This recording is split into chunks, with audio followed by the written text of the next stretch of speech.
மகிழ்கிற 2 பெருநாட்கள். பெருநாள் என்று சொன்னால் நாமும் மகிழ்ச்சியோடு இருக்கிறோம், மற்றவர்களுக்கு கொடுத்து அவர்கள் சாப்பிடுவதில் நாம் மகிழ்ச்சி அடைகிறோம். இப்படி நம்முடைய பெருநாட்கள் அமைக்கப்பட்டிருக்கின்றன. நோன்பு பெருநாளாக இருந்தால் ஃபித்ரா என்ற தர்மத்தின் மூலமாக ஏழை எளியவர்களுக்கு உணவாக, பணமாக, இன்னும் பிற தேவைப்படும் பொருளாக ஒவ்வொருவரும் கொடுத்து அதில் மகிழ்ச்சி அடைகிறோம். ஹஜ்ஜி பெருநாள் வந்து விடுமானால் நம்முடைய சக்திக்கு ஏற்றவாறு யாருக்கெல்லாம் வசதி இருக்கிறதோ அவர்கள் குர்பானி என்ற தியாகத்தை செய்து அவர்களோட சாப்பிட்டு முடிக்கிறார்கள். இல்லை, சாப்பிட முடியாது. முடியாவிட்டாலும் அல்லாஹ் நம்ம கடமையாக்கி இருக்கிறார். எதற்காக? எத்தனை ஏழை பாலைகள் இருப்பார்கள், அவர்களும் இந்த மகிழ்ச்சியை பங்கெடுக்க வேண்டும் என்று இப்படி நம்முடைய பண்டிகை நாட்களிலேயே மற்றவர்களுக்கு வழங்குவது ஒரு முக்கிய அம்சம். அதான் கொண்டாட்டம். கொண்டாட்டம் சொன்னா உண்ணு கழிக்கிறது மட்டுமல்ல கொண்டாட்டம், கொடுத்து மகிழ்வது கொண்டாட்டம். நபிகள் நாயகம் ஸல்லல்லாஹு அலைஹி வஸல்லம் சொன்னார்கள், ஆதமுடைய மகன் என்னுடையது என்கிறான். நபிகள் நாயகம் ஸல்லல்லாஹு அலைஹி வஸல்லம் சொன்னாங்க, ஆதமுடைய மகன் மனுஷருக்கான அவன் என்ன செய்யறான்? இது என் வீடு, இது என் கம்பெனி, இது என்னுடைய வயல், இது என்னுடைய தோட்டம், இது என்னுடைய காரு, இது என்னுடைய பங்களா, என்னுடையது. ஆதமுடைய மகன் என்ன சொல்கிறான் என்றால், என்னுடையது என்று சொல்கிறான். எது உண்மையில் உன்னுடையது? நபிகள் நாயகம் ஸல்லல்லாஹு அலைஹி வஸல்லம் கேட்கிறாங்க, எது உன்னுடையது? எந்த ஆடைகளை உடுத்தி கிழித்து விட்டாயோ அது உன்னுடையது, எந்த உணவுகளை உண்டு முடித்து விட்டாயோ அது உன்னுடையது, எதை மற்றவர்களுக்கு வாரி வழங்கினாயோ அது உன்னுடையது என்றார்கள். மற்றதெல்லாம் ஊருக்குள்ளது. நான் இந்த ஆடையை அணிந்து கிழித்து கண்டலாக்கி விட்டேன் என்று சொன்னால் இதை முழுசாக நான் பயன்படுத்திட்டேன், இதனுடையது. எந்த ஆடைகளை முழுசாக 2 வருஷம் 3 வருஷம் போட்டு அதில் பெற வேண்டிய பயனை எல்லாம் பெற்று விட்டீர்களோ அப்ப அந்த ஆடை உங்களுக்கு முழுசா யூஸ் ஆகிருக்குது, உங்களுடையது. எந்த உணவை சாப்பிட்டு முடித்து அதனுடைய சத்துக்களை உங்கள் உடம்பு ஜீரணித்துக் கொண்டதோ அது உங்களுக்கு உடமையாக இருக்கிறது, அது உங்களுடையது. அடுத்து உங்களுடையது என்ன? அடுத்த ஆளு கொடுக்கிறது. அடுத்த ஆளு கொடுக்கிறது எப்படி உங்களுடைய எல்லாவும் அமைதியாக பெருமளதான். அடுத்த ஆட்களுக்கு கொடுக்க சொன்னா கொடுத்தது வந்து கொடுக்கல, போட்டு வச்சிருக்கிறோம். பேங்க்ல பிக்சர்ல போட்டு வைக்கிறோம். ஒரு குறிப்பிட்ட நேரத்தில் முதிர்ச்சி அடைஞ்ச பிறகு அது கிடைக்கும், அங்க கிடைக்கும்.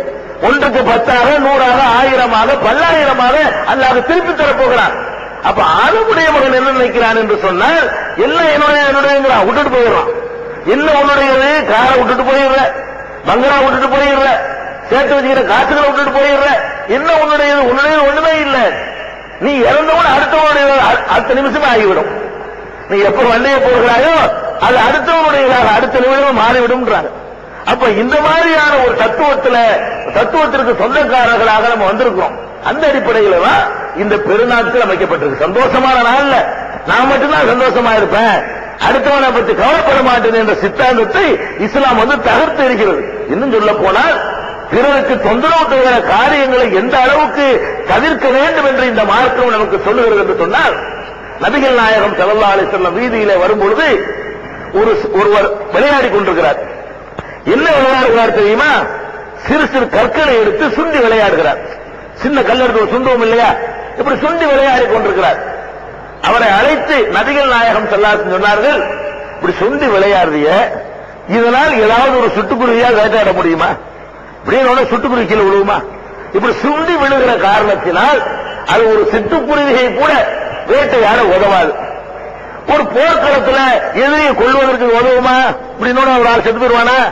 ஆக போறதில்லை. நபிகள் சொல்றாங்க, நீ செய்யற இந்த வேலையினால என்ன அதிகபட்சமா நடக்கும் தெரியுமா? யாரும் விட்டு கண்ணையாவது கூடாது, அவ்வளவுதான். நீ சுண்டி விளையாடுற காரணத்தினால என்ன நடக்கும்? அது ஒரு வேட்டையாட உதவாது, அது எதிரியை கொள்வதற்கும் பகைவர்களை ஒழிப்பதற்கும் பயன்படாது. அதிகபட்சமா என்ன செய்யும் கேட்டா கண்களை குருடாக்கும். இது ஒரு விளையாட்டா?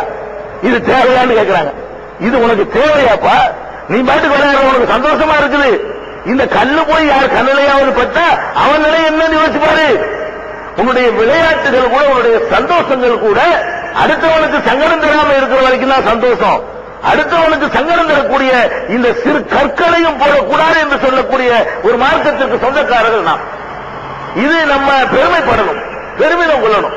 இப்படி ஒரு மார்க்கத்தில் இருப்பதற்காக வேண்டி அல்லாஹ்வுடைய உண்மையான ஒரு மார்க்கத்தில் எவ்வளவு அறிவுபூர்வமான மார்க்கம், எவ்வளவுக்கு அடுத்தவருக்கு இறந்து தராத மார்க்கம், எவ்வளவு அழகான கோட்பாடுகளை கொண்ட மார்க்கத்தை அல்லாஹ் ஒரு சிரமம் இல்லாமல் நமக்கு தந்திருக்கிறாரே என்று பெருமிதம் கொள்ள வேண்டும். அதுல சந்தோஷப்பட வேண்டும். முஸ்லிம்களாக வாழ்வதற்காக வேண்டி அல்லாஹ்வை அதிகமாக பெருமைப்படுத்த வேண்டும். இது ஒரு பக்கமாயிட்டா, இன்னொரு பக்கத்துல நம்ம பெற வேண்டிய பாடத்தையும் படிக்கணும். நம்ம அத்தனை பேருக்கும் சந்தோஷம் தரக்கூடிய பெருநாள்லயே நம்ம இப்படி நடக்கிறோமே, அவ்வளவு பேருடைய கூட்டஞ்சோர சேர்ந்து அநியாயம் பண்ணுவான். எப்பவுமே ஒரே ஒரு மனிதனுடைய சந்தோஷம் வைங்க, பெருசா அறிஞர் பண்ணிட மாட்டான். 10 பேருக்குரிய சந்தோஷமான ஒரு காரியம் வைங்க, அந்த தெருவே அல்லோலப்படும். ஒரு 10 பேருடைய குடும்ப சம்பந்தப்பட்ட விஷயமாக இருந்தால் அந்த தெருவில் அன்னைக்கு அவன் தான் ராஜா. அவன் என்ன நினைக்கிறான் அது யாரும் ஏற்று கேட்க இயலாது. தெருவே அல்லோலப்படும். ஒரு ஊருடைய தலைவனா இருக்கான்னு வைங்க, அவனுடைய கொண்டாட்டம் என்று சொன்னால் அந்த ஊரே திமுகப்படும். பார்த்துக் கொண்டிருக்கிறோம். அப்ப இன்னைக்கு உலகமே 100 கோடி மக்களும் கொண்டாடக்கூடிய இந்த பெருநாள்ல எவ்வளவு கட்டுப்பாடு, எவ்வளவு ஒழுங்கு, இதை கடைப்பிடிக்க இருக்கிற நாம் நம்முடைய அற்பமான காரியங்கள்ல தன்னிச்சையாக நடந்து அடுத்தவருக்கு தொந்தரவு தர்றோமே, நம்முடைய தனிப்பட்ட சந்தோஷங்களுடைய நிகழ்ச்சிகள் இருக்கிறது, அதுல மற்றவர்களுக்கு தொல்லை தருகிறோமே என்று எண்ணி பார்க்கணும். ஒரு பேர் சூட்டுகிறோம், நம்முடைய குழந்தைக்கு பேர் சூட்டுகிறோம். இந்த பேர் சூட்டுகிற நிகழ்ச்சிக்காக நாம் செய்கிற ஆடம்பரம் ஏழையுடைய இதயத்தில் முள்ளாக குத்துகிறது.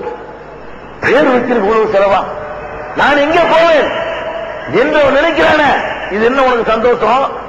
உன்னுடைய சந்தோஷம் அடுத்தவனுடைய இதயத்தை கிழிச்சு பார்க்கணுமா? அப்ப பேர் வைப்பதை 3 வருஷம் தள்ளி வைக்கலாம், பேர் வைக்கிற நிகழ்ச்சி 5 வருஷம் தள்ளி வைக்கலாம். காரணம் கேட்டா வசதி இல்லைங்கிறான். குழந்தைக்கு பெயர் சூட்டுகிறதற்காக வேண்டி வசதி உள்ளவர்கள் செய்கிற ஆடம்பரங்கள் ஏழைகளுடைய உள்ளத்தை குத்தி புண்படுத்துகிறது. சுண்ணத்து செய்கிறார்கள். சின்ன ஒரு காரியம், 2 பேர் அழைத்து வந்து செய்கிற ஒரு சின்ன ஒரு காரியத்தை என்ன செய்கிறார்கள்? அதுக்கு பிரம்மாண்டமான ஆடம்பரமான ஏற்பாடுகளை செய்து தங்களுடைய சந்தோஷம் உங்களுக்கு பெருசா தெரிகிறது. நாங்க சந்தோஷமா இருக்கிறோம், எங்களுக்கு ஆம்பளை பிள்ளை இருக்குன்னு காட்டணும் என்பதற்காக வேண்டி அந்த சந்தோஷத்தை வெளிப்படுத்துகிறோம் என்ற பெயர்ல அவர்கள் செய்கிற ஆடம்பர கூத்துக்கள் இருக்கிறது. ஒவ்வொரு ஏழையையும் வட்டிக்கு கடன் வாங்க தள்ளுகிறது. அதுதான் நானும் செய்யணுங்கிறான். ஒவ்வொரு ஏழையும் பிச்சை எடுக்க தூண்டுகிறது. ஒவ்வொரு ஏழையும் இது போலத்தான் இந்த காரியத்தை செய்ய வேண்டும் என்று நினைத்து நம்மளையும் சபித்துக் கொண்டே அவன் அந்த துன்பங்களை சிரமங்களை தாங்கிக் கொண்டிருக்கிறான். இப்ப நம்ம இதுல நம்ம சுயநலத்தை பார்த்தீங்களா? பெருநாள்லயே நமக்கு எவ்வளவு லிமிட் பார்த்தீங்களா? பெருநாள்லயே இவ்வளவு கண்ட்ரோல் பண்ணி லகான் போட்டு வச்சிருக்குது. வேற வேற மக்களுடைய பெருநாள் மாதிரி உங்களை அவிழ்த்து விடல பாத்தீங்களா? மற்ற சமுதாய பெருநாள் எவ்வளவு மீதி அப்படின்னு சொல்லாம அதுல லகான் போடக்கூடிய ஒரு மார்க்கத்தில் பிறந்துட்டு நம்முடைய தனித்தனி சந்தோஷங்களுக்காக வேண்டி எவ்வளவு பேரை நம்ம இதயத்தை ரணமாக்கி கொண்டிருக்கிறோம். தெரிந்து பார்த்திருக்கிறோமா? நம்முடைய திருமணங்களை பற்றி எண்ணி பார்த்தீர்களா? வேதனைப்பட வேண்டி இருக்கிறது. இந்த சமுதாயத்தில் நடத்துகிற திருமணங்கள் அந்த குடும்பத்தாருக்கு சந்தோஷம் என்பதற்காக வேண்டி ஊரை எல்லாம் நீங்க புண்படுத்துவீங்களா? ஊர் மக்களை எல்லாம் வேதனைப்படுத்துவீங்களா? நம்ம சமுதாயத்து பெண்கள் எல்லாம் மூலையில உட்கார்ந்து அழக்கூடிய நிலைமை நீங்க ஏற்படுத்துவீங்களா? ஏற்படுத்திக் கொண்டிருக்கிறார்களை பார்க்கிறோம். திருமணங்களை பார்த்தால் கண்ணீர் விட வேண்டியிருக்கிறது. ஒரு திருமணத்திற்கு பந்தலுக்கு செய்கிற செலவு, பந்தல் போடுவதற்கு செய்கிற செலவில் 10 திருமணங்கள் முடிக்கலாம். இப்படி நடத்தக்கூடியவர்கள் சமுதாயத்தில் இருக்கிறார்களா இல்லையா? நெஞ்சில கை வைத்து சொல்லுங்கள். இந்த திருமணங்களுக்காக நீங்கள் செய்கிற இந்த ஆடம்பரங்களை கொண்டு 1000 குமர்களை கரையேற்றலாம். 30 வயசு கன்னிகள் திருமணமாகாமல் புலம்பிக் கொண்டு தவித்துக் கொண்டிருக்கிறார்கள். இவர்களுக்கு வசதி இருக்கிற காரணத்தினால் செய்கிற ஆடம்பரம் மக்கள் என்ன செய்கிறது? ஆத்திரத்தை ஊட்டுகிறது. எண்ணி பார்க்கணும். அவ்வளவு மோசமான நிலையில் சமுதாயத்தினுடைய அதை எண்ணி பார்க்காமல் வந்து கொண்டிருக்கிறோம். எனவே சகோதரர்களே, நம்முடைய சந்தோஷங்கள் என்ற ஒன்றை மாத்திரம் அளவுகளாக கொண்டு ஊரை திருப்திப்படுத்தணும், உலகத்தில் சந்தோஷமா இருக்கணும், மக்களால் நம்மை